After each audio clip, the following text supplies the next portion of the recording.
Hello friends, myself Gurdeep and welcome to Advanced Agricultural Classes. Today in this lecture we will discuss about check. What is check and different kinds of check. तो चलिए start करते हैं आज का lecture जिसमें हम check के बारे में स्टडी करेंगे। तो सबसे पहले हम देख लेते हैं डेफिनेशन चेक की कि चेक क्या होता है, इसकी डेफिनेशन क्या है। Cheque is an unconditional order addressed to a banker signed by person who has deposited money with the bankers requiring him to pay on the demand a certain amount or order to the bureau of check। Means cheque एक अनकंडीशनल ऑर्डर है जो कि उस आदमी के नाम पे एड्रेस किया जाता है जिसके नाम पे ये पैसे सेंड किए जाने हों, और जो इसे सेंड कर रहा है वो इसको असाइन करता है, वो इसको देता है जिसको पैसे की ज़रूरत होती है। तो ये एक ऐसा चेक होता है जिसमें कि एक पेपर ऑफ पीस है जिसमें कि बियरर का नाम लिखा जाता है जिसको हम अदा कर रहे हैं, जिसको पे कर रहे हैं, उसके बारे में डिटेल्स दी जाती हैं, कितनी मनी हम पे कर रहे हैं उसके बारे में दिया जाता है। इस तरह से एक पेपर का पीस होता है। तो मैं आपको एक चेक का एग्जांपल दिखा देता हूँ कि चेक कैसा होता है। मेरे पास एक चेक बुक है, तो आप देख सकते हैं कि एक चेक बुक है जो कि स्टेट बैंक ऑफ इंडिया की है, जिसमें कि यहाँ पे डेट दी जाती है कि कितनी डेट को ये जारी किया जाएगा या कितनी डेट तक का, कौन सी डेट को ये वैलिड किया गया।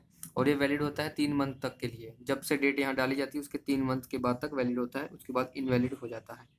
तो यहाँ पे बैंक का नाम लिखा हुआ है, इस तरह से उस बैंक का एड्रेस लिखा हुआ है क्या है, और यहाँ पे पे कितने रुपीज़ उसका नाम लिखा जाता है किसको पे करने हैं, और कितने रुपीज़ पे करने हैं उसका दिया जाता है। यहाँ पे जो अकाउंट नंबर है वो ऑलरेडी मेंशन रहता है जिसका ये अकाउंट से ये पैसे जाने वाले हैं, और ये इसकी वैलिडिटी लिखी है कि कितना इसमें अमाउंट वैलिड है, और ये कुछ इनका कोड होता है जो कि हिडन फॉर्म में होता है, और उसका ये MICR से उसका कोड लिखा गया है। तो ये एक चेक का टाइप है जो कि पैसे ट्रांसफ़र करने के लिए यूज आता है।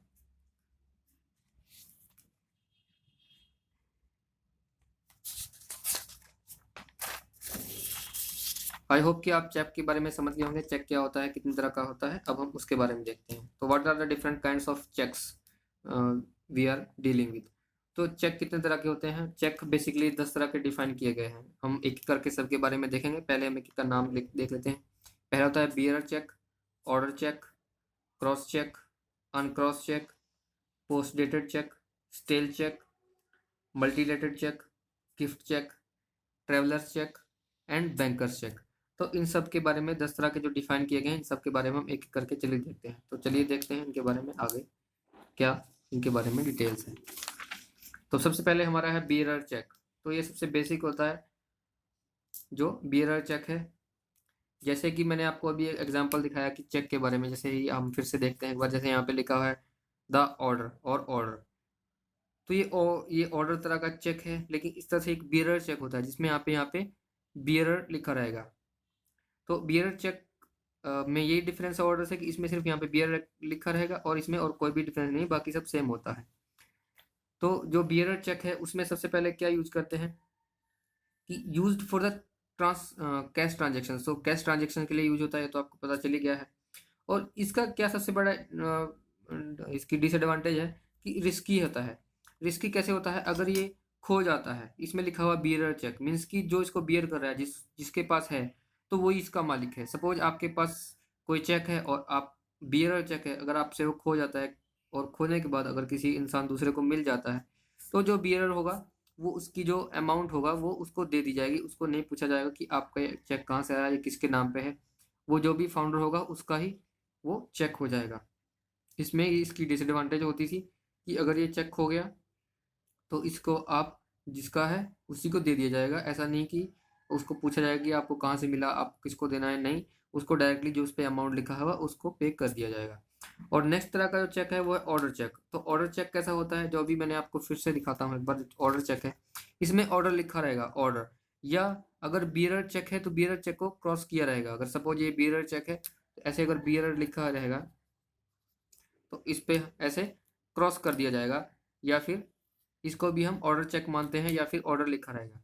तो ऑर्डर चेक की क्या स्पेशलिटी है कि ऑर्डर चेक में इसमें बियरर है तो कटा हुआ रहेगा या फिर ऑर्डर लिखा रहेगा। तो इसमें क्या होता है paid to the particular person, ये उसी पर्टिकुलर पर्सन को दिया जाता है जिसके हाथ में है, मीन्स जिसके नाम पे ये दिया गया है। किसी कोई और अगर इसको लेके जाएगा तो उसको मनी नहीं दी जाएगी। इसमें इंक्वायरी की जाती है, आप आईडी कार्ड दिखाइए आपके पास, जिसके पास चेक है तो उसकी इसमें इंक्वायरी होती है, इसको कोई भी नहीं ले सकता है।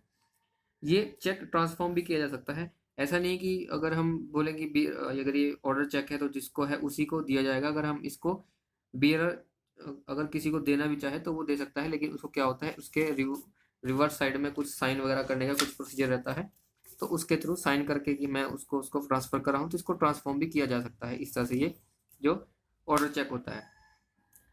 नेक्स्ट चेक कौन सा है, क्रॉस चेक होता है। तो क्रॉस चेक में क्या होता है कि क्रॉस चेक में सिर्फ इसकी जो पैरेलल लाइंस खींच दी जाती हैं। तो पैरेलल लाइंस क्यों खींच दी जाती हैं, ताकि वो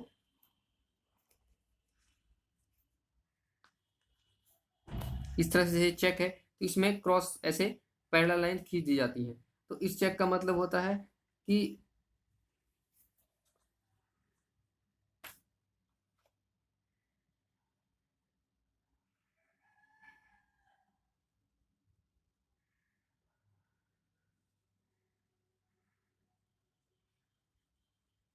इस क्रॉस चेक का मतलब होता है कि इस सिर्फ अकाउंट में ही ट्रांसफर किया जाएगा, इसमें मनी आपको रिवर्स बैक नहीं मिलेगी। अगर सपोज हमारे कोई चेक है जो बाकी फॉर्मेलिटीज फिल की हुई है, अगर उसमें ऐसे क्रॉस कर दिया जाता है, पैरेलल लाइन दी जाती है, तो इसका मतलब होता है कि उसका जो आपको अमाउंट नहीं मिलेगा, आपके अकाउंट में उसको ट्रांसफर कर दिया जाएगा। तो इस तरह के चेक होते हैं, इसको हम क्रॉस चेक बोलते हैं। नेक्स्ट तरह का जो हमारा चेक है वो अनक्रॉस चेक है। अनक्रॉस चेक भी सेम है, इसमें कोई डिफरेंस नहीं होता है। बस इसमें क्या होता है, जो मैंने बताया कि इसमें जो क्रॉस लाइन होती है वो क्रॉस लाइन नहीं दी जाती हैं, और सिंपल चेक होता है। इसको बियरर चेक भी हो सकता है या ऑर्डर चेक भी हो सकता है, ये बस इसमें लाइंस नहीं होंगी, उसको अनक्रॉस चेक बोल दिया जाता है। नेक्स्ट देखते हैं हम पोस्ट डेटेड चेक। तो पोस्ट डेटेड चेक क्या है, तो जैसे मैंने बताया कि इसमें यहाँ पे हम डेट देते हैं, कौन सी डेट को हमने इसको स्टार्ट किया है।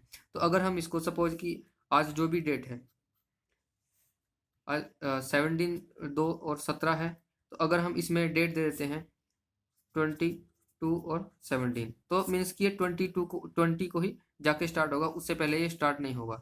तो अगर इस पे जो पे करने वाला अगर उस पर साइन करके आज की डेट भी डाल देता है, अगर सपोज ने साइन किया और डाल दिया 17/2 और 17, तो ये तब भी ये नहीं होगी, वैलिड हो जाएगा। जो यहाँ पे जो इसकी स्पेसिफाइड प्लेस है, अगर यहाँ पे जो डेट है ये तभी से वैलिड होगा।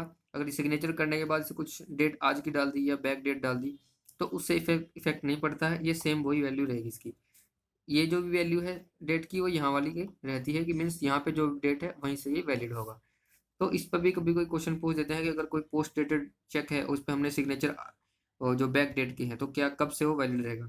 तो इस पर आप ध्यान दीजिएगा कि आपको बैक डेट का कोई वैल्यू नहीं रहेगी। जो वहाँ पे प्री डिफाइंड प्लेस है, जो उसकी स्पेसिफाइड प्लेस है, अगर वहाँ पे अगर आप डेट डालते हैं, पोस्ट है, तो उसकी वैल्यू है वो, मतलब कि जब डेट आने के बाद ही उसको वैलिड कहा जाएगा।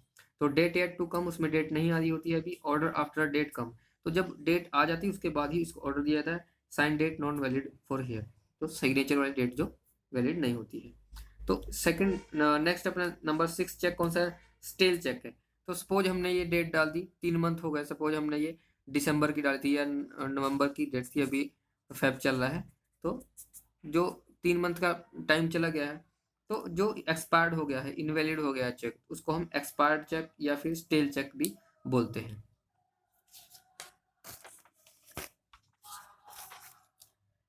नेक्स्ट हमारा चेक का टाइप है मल्टीलेटेड चेक। मल्टीलेटेड चेक क्या क्या होता है, अगर कोई चेक होता है, सपोज हमारे पास कोई चेक है, उसमें जो नंबर्स लिखे गए हैं या सिग्नेचर दिया गया है, जो भी उसकी स्पेसिफाइड प्लेसेस है, या तो वो कहीं से कट गया है, फट गया है, या वो जला हुआ है, या उसमें जो MICR नंबर है उसको रब कर दिया गया है, इस तरह की जो भी इसमें प्रॉब्लम्स होगी, जो कि इसमें उसको इनवैलिड घोषित कर दिया जाता है, इसको एक्सेप्ट नहीं किया जाता है, इसको इनवैलिड बोला जाता है। तो इस तरह के जो चेक होते हैं जिसमें कुछ ऐसा की प्रॉब्लम होती है, कट फट जाते हैं या फिर उसमें कुछ मिस हो जाता है, तो उन सब चेक को हम मल्टीलेटेड चेक बोलते हैं।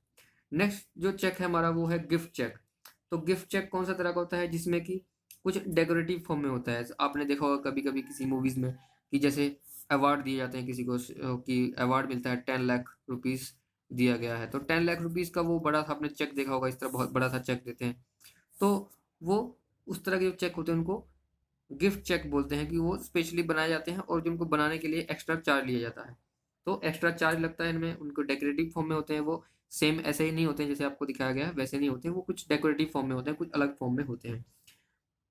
और इसकी कोई नंबर फिक्स नहीं होते, आप कितने भी परचेज कर सकते हैं। आप मनी दीजिए, सपोज इसका 100 रुपीज़ प्राइस है और आपको सपोज 10 रुपीज़ का एक्स्ट्रा चार्ज लग जाएगा, तो आपको ये 110 में आपको ये चेक मिल जाएगा, जो इसकी प्राइस, जो इसकी डेकोरेशन चार्ज है, जो भी इसका एक्स्ट्रा ओवरहेड चार्जेस होंगे वो लगा के आपको 110 में सपोज मिल रहा है, तो आपको 110 पे करके आप कितने भी चेक ले सकते हैं। इस पे भी कोई भी पाबंदी नहीं होती कि आप एक चेक या दो चेक ले सकते हैं। नेक्स्ट चेक होते हैं ट्रेवलर्स चेक होता है। ट्रेवलर्स चेक क्या होता है? जो ट्रेवलर्स होते हैं, जो एक प्लेस से दूसरी प्लेस तक कंटिन्यू मूव करते हैं, जो उनके लिए चेक स्टार्ट किए जाते हैं या उनके लिए जो वैलिड किए जाते हैं, उनको हम ट्रेवलर चेक किए जाते हैं। तो इनकी क्या क्या स्पेशलिटी होती है? इनकी स्पेशलिटी होती है एक्सेप्टेड एवरीवेयर। तो ये हर जगह एक्सेप्टेड होते हैं, हर जगह एप्लीकेबल होते हैं। तो इनकी कोई भी ऐसी नहीं होती कि यहाँ एक्सेप्ट नहीं किया जाएगा। और इसमें सेकंड सबसे बड़ी चीज़ क्या है, इसमें एक्सपायरी डेट नहीं होती है। It has no expiry date. इसमें एक्सपायरी डेट नहीं होती, आप कभी भी तक भी वैलिड रह सकता है। तो इसमें दूसरी चीज़ है, आप इसमें करेंसी बाउंडेशन नहीं होता है। अगर आप इसको किसी भी करेंसी में चेंज करना चाहें, आप इसको करेंसी में चेंज कर सकते हैं। इसमें ये इसकी स्पेशलिटी है। और इसमें सबसे बड़ी बात है, अगर आपके पास सपोज 100 रुपीज़ थे और आपने उस चेक में से 80 रुपीज़ यूज कर लिए, आप चाहें तो 20 रुपीज़ जो आप नेक्स्ट टाइम यूज कर सकते हैं। एक जैसे आजकल जो इलेक्ट्रॉनिक वॉलेट्स हैं, आप उस तरह से इनका यूज कर सकते हैं। आप कह सकते हैं कि आप 20 रुपीज़ या तो अपना पे बैक ले सकते हैं बैंक से जाके, या फिर फर्दर यूज के लिए आपको इसको रीयूज कर सकते हैं जो आपकी बैलेंस है। तो इस तरह के जो चेक होते हैं इसको हम ट्रेवलर्स चेक बोलते हैं। जो नेक्स्ट एंड लास्ट तरह का चेक है वो है बैंकर्स चेक। तो बैंकर्स चेक क्या होता है? तो बैंकर्स चेक होता है जो बैंक खुद इशू करता है। एक तो हम जो बाकी जो तरह के थे वो हम खुद एक दूसरे को शेयर करते हैं या एक दूसरे को के लिए इशू करते हैं कि ठीक है, आपको पैसे चाहिए या किसी को चाहिए तो हम उनको देते हैं। लेकिन जो बैंक इशू करती है उसको हम बैंकर्स चेक बोलते हैं।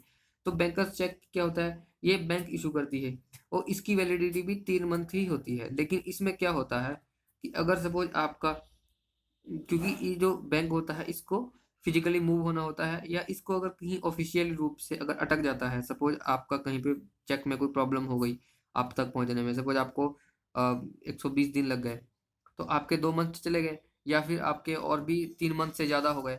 तो अगर आपको 180 दिन के अंदर नहीं मिलता है तो मतलब कि आपको सॉरी, हाँ 120 दिन हो गए, हाँ 4 मंथ हो गए आपके, अगर आपको नहीं मिलता है तो आपका ये लिए इनवैलिड हो गया। लेकिन जो बैंक ने इशू किया था तो 120 दिन के अंदर आपको नहीं मिल पाया, तो इसका मतलब है कि कहीं ना कहीं ऑफिशियली वो अटक गया था। तो इसके लिए इसको अगर जरूरत पड़ जाए ऐसी, तो इसको रिवैलिड भी किया जा सकता है। बैंक इसको रिवैलिड करके आपको आपकी मनी लौटा देते हैं। तो इसमें ऐसी चिंता करने की बात नहीं होती कि हमारी 3 मंथ इसकी वैलिडिटी रहेगी। अगर उसमें स्पेशल कंडीशंस अप्लाइड होती हैं, तो अगर आप कंडीशंस के अंडर हैं तो आपको इसका भुगतान कर दिया था, आपको इसकी मनी मिल जाती है। और सेकंड इसकी क्या है, ये डिसऑर्डर्ड होते हैं। डिसऑर्डर्ड मीन्स अगर आपको एक बार इशू हो गए, आप उसको रिवर्स नहीं कर सकते। अगर आपको एक बार ऑर्डर मिल गया तो आपको लेना ही पड़ेगा, क्योंकि उसको बैंक अगर आपको इशू करा तो बैंक उसको ऑलरेडी प्रीपेड कर चुका है। तो आपको प्रीपेड हो चुका है, बस आपको उस मनी को लेना है, कुछ निकालना है जाके। तो इस तरह से ये रिवर्स नहीं किया जा सकता। इसको इसको डिसऑर्डर्ड भी बोला जाता है। तो अब हम देख लेते हैं कि जो अभी जो नई अप्रोच है वो कौन सी अप्रोच है इसके चेक के लिए। तो पहले क्या होता था कि चेक जो थे, सपोज हमने किसी के नाम पे ये चेक इशू किया है, अगर हमने चेक इशू किया है तो हम बैंक में जाके सबमिट करते थे। तो जब दूसरे को मिलेगा वो चेक, तो क्या होता था कि वो फिजिकली मूव होता था, इस बैंक से नेक्स्ट बैंक में जाएगा, ये बैंक है, ये बैंक है। तो इस तरह से जो उसकी डिफरेंट तरह से जो चैनल थे, जो वेयर हाउस में जाएगा, कहाँ से कलेक्ट होकर नेक्स्ट बैंक ब्रांच में जाएगा, वहाँ से प्रोसीड होगा। तो इस तरह के जो प्रोसीजर थे वो सब फिजिकली मूव होता था, तो वो अब हटा दिया गया है। अब ऐसा ना करके अब उसकी ई इमेज सेंड की जाती है। तो इलेक्ट्रॉनिक इमेज जो है वो कैप्चर कर ली जाती है, इसको स्कैन कर लिया जाता है, जो उसमें नेसेसरी इन्फॉर्मेशन होती है, सपोज डेट है, और इस तरह की जो नई नई जो चीज़ें होती हैं वो सब नोट डाउन कर ली जाती है। उसका MICR नंबर है, वो सब नोट करके जो भी नेसेसरी होगा नोट करके उस चेक को वेयर हाउस में सेंड कर दिया जाता है। और उसकी जो इलेक्ट्रॉनिक कॉपी होती है, जो उसकी जो एक से दूसरे प्लेस पे जानी होती है, उसको इलेक्ट्रॉनिकली वाया इंटरनेट उसको एक ब्रांच से दूसरी ब्रांच में भेज दिया जाता है, और वो बहुत ही क्विक मेथड हो गया है। तो अभी क्या जो नई अप्रोच है उसको ग्रिड बेस्ड अप्रोच कहते हैं। तो इसमें क्या किया है कि डिफरेंट ग्रिड्स बना दी गई हैं। तो ग्रिड्स मतलब कि पहले क्या था कि पूरे ऑल इंडिया में 66 MICR चेक प्रोसेसिंग लोकेशंस थी, यानी ऑल इंडिया में 66 प्लेसेस पे वो चेक का जो प्रोसेसिंग होती थी उसको रिसीव किया जाता था, फिर उससे उसको सेपरेट करने के बाद उसको आगे किया जाता था। तो अभी क्या किया, इस सिस्टम को खत्म कर दिया गया है। तो अब ऑल इंडिया में सिर्फ 3 ग्रिड बनाई गई है। तो 3 ग्रिड बना दी गई है, तीन तीन प्लेसेस पे ये अवेलेबल है। कहाँ पे है? Delhi, new Delhi, Mumbai and Chennai. तो इन 3 जगह पे इसकी सेंटर्स हैं जहाँ पे ये पूरे चेक्स कलेक्ट होते हैं और इनकी इमेजेस आगे सेंड कर दी जाती हैं। तो ये क्या था, process of stopping flow of the physical cheque, इसके लिए इसको बनाया गया, इसको इस अप्रोच को अप्रूव किया गया ताकि हम इसको आगे बढ़ा सकें। तो इसको हम चेक ट्रंकेशन सिस्टम भी बोलते हैं। तो जो न्यू दिल्ली के अंडर में कौन कौन सी प्लेसेस या कौन कौन से स्टेट आते हैं उसको हम देख लेते हैं। तो न्यू दिल्ली खुद आता है, फिर हरियाणा आता है HR, पंजाब आता है, यूपी आता है, यूके उत्तराखंड आ जाता है, बिहार आ जाता है, झारखंड, राजस्थान एंड चंडीगढ़। तो इतने प्लेसेस को ये न्यू दिल्ली ग्रिड कवर करता है। और जो नेक्स्ट मुंबई ग्रिड है वो किसको करता है? महाराष्ट्र, गोवा, गुजरात, MP, छत्तीसगढ़, और इन सबको ये कवर कर लेता है। और जो चेन्नई ग्रिड है वो किसको कवर करता है? आंध्र प्रदेश, तेलंगाना, कर्नाटका, उसके बाद Kerala, Tamil Nadu, Orissa, west Bengal, Assam and unit UT of Pondicherry को ये कवर करता है। तो इस तरह के जो कुछ डिस्ट्रिक्ट्स हैं इनके सब में डिवाइड कर दिया गया, ये सब उसको कवर करते हैं और इसका फास्ट मोशन होता है, इससे आसानी से कोई भी आगे प्लेस पे पहुंच जाती है। तो जो चेक ट्रंकेशन सिस्टम है इसमें फ्लो को रोकने के लिए किया गया, इसको मैंने ऑलरेडी एक्सप्लेन कर दिया। तो इलेक्ट्रॉनिक इमेज सेंड की जाती है, मैंने ऑलरेडी बता दिया, इसकी MICR बैंड और उसकी date of presentation, presenting bank etcetera, जो भी उसकी डिटेल्स होती है उसको ये नोट डाउन कर लिया जाता है, उसको आगे फिर फॉरवर्ड कर दिया जाता है। तो इसमें पूरे चेक को, फिजिकल चेक को मूव करने की जरूरत नहीं होती, आप फास्टली इसका काम हो जाता है। तो अब हम देख लेते हैं कि बेनिफिट्स क्या है चेक ट्रांजेक्शन सिस्टम के। तो चेक ट्रांजेक्शन सिस्टम के क्या बेनिफिट है? तो शॉर्टर क्लियर साइकिल, तो ये बहुत ही शॉर्ट पीरियड में क्लियर हो जाता है, इसमें ज़्यादा टाइम नहीं लगता है। सुपीरियर वेरिफिकेशन, इसमें वेरिफिकेशन में ज़्यादा प्रॉब्लम नहीं होती, वेरीफाई जल्दी हो जाता है। सब एक बार अगर मशीन ने एक बार वेरीफाई कर दिया फर्स्ट सेंटर पे ही, तो उनको आगे हर बार वेरीफाई करने की जरूरत नहीं है, क्योंकि उनके ऑलरेडी वो डाटा सर्कुलेट हो चुका होता है कि इस चेक के बारे में कि ये चेक है, इसमें ये डेट, ये सब जो उसका डाटा है ऑलरेडी एंटर्ड हो चुका होता है, वैलिड हो जाता है। तो उसको बार बार चेक नहीं किया जाता, जिसमें टाइम कम लगता है। Reduction in the operation risk, इसको ऑपरेशन रिस्क नहीं होती है, खोने की कोई चांस नहीं है। कोई ऐसा नहीं कि आपका चेक खो जाएगा, उसमें आपको प्रॉब्लम आएगी, इस तरह की कोई भी, सबको एलिमिनेट कर दिया गया है। No collection cheque charges for collection of cheque drawn on a bank located within the grid. अगर सेम ही ग्रिड में ये है, अगर दिल्ली से दिल्ली में सेंड करना है ग्रिड में, तो इसमें कोई भी आपको चार्जेस नहीं दिया जाता, कलेक्शन चार्ज वगैरह इसमें एक्स्ट्रा चार्ज नहीं लगता है। और ये जल्दी, लगभग उससे बहुत ही फास्ट ये वर्क करता है और जल्दी इसको पहुंचा दिया जाता है जिसको बियरर है, जो जिसको मिलना चाहिए। सो फ्रेंड्स, ये तो था आज का लेक्चर जिसमें हमने चेक के बारे में देखा, डिफरेंट काइंड्स ऑफ चेक के बारे में देखा और चेक ट्रंकेशन सिस्टम के बारे में देखा। आई होप कि आपको ये लेक्चर पसंद आया होगा। अगर आपको ये लेक्चर पसंद आया है तो प्लीज़ लाइक करें, शेयर करें अपने दोस्तों में। Thank you for watching.